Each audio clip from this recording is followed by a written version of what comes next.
आने वाले समय में विधान परिषद की 24 सीटों का चुनाव होने वाला है।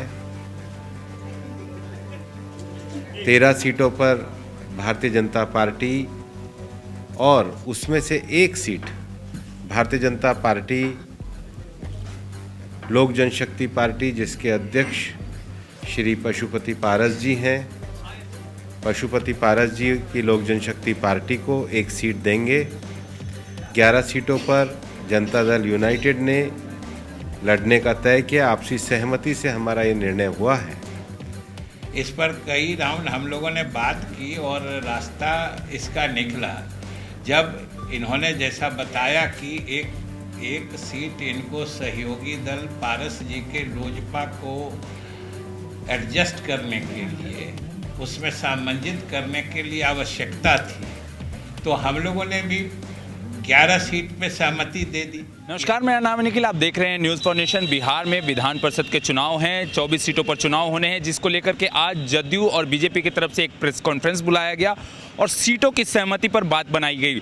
आपको बता दें कि बीजेपी 13 सीट पर लड़ेगी, जिसमें कि एक सीट जो है पशुपति पारस को दिया जाएगा अब उनके कोटे से, और वहीं 11 सीट पर जदयू लड़ने वाली है। साथ ही साथ जिस प्रकार से एनडीए का गठबंधन है उसमें वीआईपी की पार्टी है और हम पार्टी है जीतन राम मांझी की, तो जो लगातार जिस तरीके से सीटों के बंटवारे में अपनी हक मांग रहे थे, तो कहीं ना कहीं कहा गया है कि उनको भी विश्वास में रखा जाएगा। क्या कुछ कह रहे हैं, सुनवाते हैं आपको। प्रदेश के उप मुख्यमंत्री माननीय तारकिशोर प्रसाद जी, भारतीय जनता पार्टी के प्रदेश अध्यक्ष सम्माननीय डॉक्टर संजय जायसवाल जी, बिहार के वरिष्ठ नेता और इस सरकार में शिक्षा मंत्री और संसदीय कार्य मंत्री सम्माननीय विजय चौधरी जी, जनता दल यूनाइटेड के हमारे प्रदेश अध्यक्ष सम्माननीय भाई उमेश कुशवाहा जी, पत्रकार बंधुओं, भारतीय जनता पार्टी और जनता दल यूनाइटेड की सरकार विगत 4 विधानसभा चुनाव में लगातार जनता का आशीर्वाद लेकर के बिहार की सेवा में कार्य कर रही है। इस शासन की प्रक्रिया में बिहार की अनेक व्यवस्थाओं में सुधार, सामाजिक सुधार, बिहार के विकास को आगे बढ़ाने के लिए माननीय नीतीश कुमार जी के नेतृत्व में हमारी सरकार पूरी तरीके से प्रतिबद्धता के साथ कार्य करती रही है। दोनों दल आपस में एक दूसरे को सम्मान देते हुए और एक ही मिशन के नाते कि बिहार में सबका साथ सबका विकास के लक्ष्य को आगे बढ़े, लगातार निरंतर विगत 16 वर्षों से माननीय मुख्यमंत्री जी के नेतृत्व में लगे हुए हैं। केंद्र में माननीय प्रधानमंत्री जी श्री नरेंद्र मोदी जी के नेतृत्व और मार्गदर्शन में अनेकों विकास और कल्याणकारी योजनाएं बिहार के लिए विशेष रूप से लागू हुई हैं। आज सुबह भी मैं केंद्र सरकार के श्रम विभाग के द्वारा बने हुए ईएसआईसी के अस्पताल और मेडिकल कॉलेज जो बिहटा में स्थापित किया गया और जिसका शीघ्र ही आने वाले समय में उसका उद्घाटन करने गया था और आज उसके उद्घाटन होगा, उसका आज मैं निरीक्षण करने गया था। इस मेडिकल कॉलेज का शीघ्र ही उद्घाटन भी किया जाएगा, एक बड़ा कार्यक्रम किया जाएगा, लेकिन आज उसके निरीक्षण करने के बाद मुझे इस बात की संतुष्टि हुई कि श्रम विभाग द्वारा जो ईएसआईसी का मेडिकल कॉलेज बनाया गया जिसको इस वर्ष से छात्रों के एडमिशन से प्रारंभ किए जाएंगे, उसमें सभी उपकरण एक बहुत अंतर्राष्ट्रीय मानक के हिसाब से लगे हुए हैं। आज हमारी माननीय मुख्यमंत्री श्री नीतीश कुमार जी से वार्ता हुई और आने वाले समय विधान परिषद के चुनाव में दोनों दल मिलकर के चुनाव लड़ेंगे। आने वाले समय में विधान परिषद की 24 सीटों का चुनाव होने वाला है। 13 सीटों पर भारतीय जनता पार्टी और उसमें से एक सीट भारतीय जनता पार्टी लोक जनशक्ति पार्टी, जिसके अध्यक्ष श्री पशुपति पारस जी हैं, पशुपति पारस जी की लोक जनशक्ति पार्टी को एक सीट देंगे। 11 सीटों पर जनता दल यूनाइटेड ने लड़ने का तय किया। आपसी सहमति से हमारा ये निर्णय हुआ है और इस प्रकार से 11 सीटें जनता दल यूनाइटेड, 13 सीट, लेकिन उसमें से एक सीट भाजपा अपने सहयोगी को देगी, तो 12, 11 और 1 इस क्रम में हम लोग इस विधान परिषद चुनाव को लड़ेंगे। और हमारा ये मानना है कि विगत 4 चुनाव में जिस प्रकार से बिहार की जनता ने हमको आशीर्वाद दिया है, विधान परिषद चुनाव में भी जनता का समर्थन और आशीर्वाद हमारे इस मजबूत गठबंधन को मिलेगा।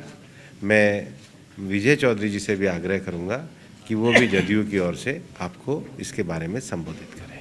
आदरणीय श्री भूपेंद्र यादव जी, बिहार के उप मुख्यमंत्री श्री तारकिशोर प्रसाद जी, भाजपा के प्रदेश अध्यक्ष और सांसद श्री संजय जायसवाल जी, जनता दल यू के प्रदेश अध्यक्ष श्री उमेश कुशवाहा जी और यहाँ उपस्थित सभी पत्रकार मित्रों, सबसे तो पहले आप तमाम लोगों के साथ हम भूपेंद्र जी का भी स्वागत करना चाहते हैं, जो कि दिल्ली से विशेष रूप से गठबंधन और भाजपा जदयू की आपसी सहमति और समझदारी कैसे बनी रहे, इसके लिए इन्होंने अपना समय निकालकर यहाँ पधारने की जहमत उठाई है। इसके लिए हम इनको भी धन्यवाद देते हैं और आभार प्रकट करते हैं। मूल बातें हमारे भूपेंद्र बाबू ने आपको बता दी हैं कि किस ढंग से पिछले 16 वर्षों में नीतीश कुमार जी के नेतृत्व में यहाँ सरकार लगातार काम कर रही है एनडीए की, और उसका जो असर है आम लोगों पर या उसकी जो सराहना है, इसका सीधा जागता प्रमाण है कि चौथी बार, ऐसा विरले ही होता है कि एक ही नेता के नेतृत्व में चौथी बार लगातार सरकार बने। ऐसा कम होता है, कम प्रदेशों में होता है। तो ये हम लोगों के सरकार की विश्वसनीयता है। और जिस ढंग से अभी भारतीय जनता पार्टी और जनता दल यू का गठबंधन, अन्य हमारे सहयोगी दल भी हैं, उनके साथ जितनी मजबूती से चल रहा है, यह आपके सामने है। जो वर्तमान परिप्रेक्ष्य है, ये जो विधान परिषद के स्थानीय निकाय से जुड़े चुनाव हैं, आप सब जानते हैं कि उसमें 24 सीटें हैं अभी रिक्त। वैसे तो नियमतः तो इसमें 8-8 सीटों पर 3 क्रम में चुनाव होने होते हैं। 1/3 सदस्य रिटायर करते हैं और प्रत्येक 2 वर्ष पे चुनाव होने। लेकिन पीछे के समय में कुछ ऐसी परिस्थितियां बनी थी जिसके कारण से एक साथ 24 सीट रिक्त हो गए और फिर पिछली दफ़ा से 24 सीटों पे एक साथ चुनाव हो रहे हैं। और हम लोगों की आपसी समझदारी इसी क्रम में बननी थी और स्वाभाविक रूप से इनके 13 थे तो ये 13 लड़ना चाह रहे थे। लेकिन हम लोगों के अलायंस में जो एक आपसी समझदारी का जनता दल यू और भाजपा का 50% का एक समझौता था, उसके तहत हम लोग 12 लड़ना चाह रहे थे। तो ये हम लोगों की पुरानी इच्छा थी। इस पर कई राउंड हम लोगों ने बात की और रास्ता इसका निकला जब इन्होंने जैसा बताया कि एक सीट इनको सहयोगी दल पारस जी के लोजपा को एडजस्ट करने के लिए, उसमें सामंजित करने के लिए आवश्यकता थी। तो हम लोगों ने भी 11 सीट पे सहमति दे दी कि हमारे एक सहयोगी दल की भी साथ आ जाएंगे।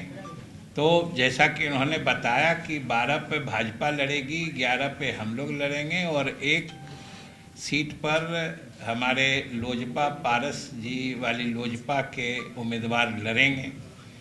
तो इस तरीके से ये समझिए कि एक बहुत ही अच्छा आपसी समझदारी का और बड़ा ही मजबूत निर्णय है। इससे कई तरह की भ्रांतियां भी दूर होंगी और आप लोगों के भी जो कयास चल रहे थे ये उस पर भी एक तरह से आज से विराम लगेगा। और हम आपको आज कम से कम अपने 11 सीट बता देना चाहते हैं, ये भी क्लियरिटी ही आ जाएगी आप लोगों को, कोई फिर दुविधा नहीं रहेगी कि 11 सीट जो जदयू का हम लोग लड़ेंगे वो आपको बता देते हैं। शेष 13 इनको लड़ना है, उसमें से एक जो सीट अपने उनको देंगे ये दे देंगे। दोनों ही पढ़ दो। दोनों पढ़ दे, चलिए तो हम दोनों ही पढ़ देते हैं। जब इन्होंने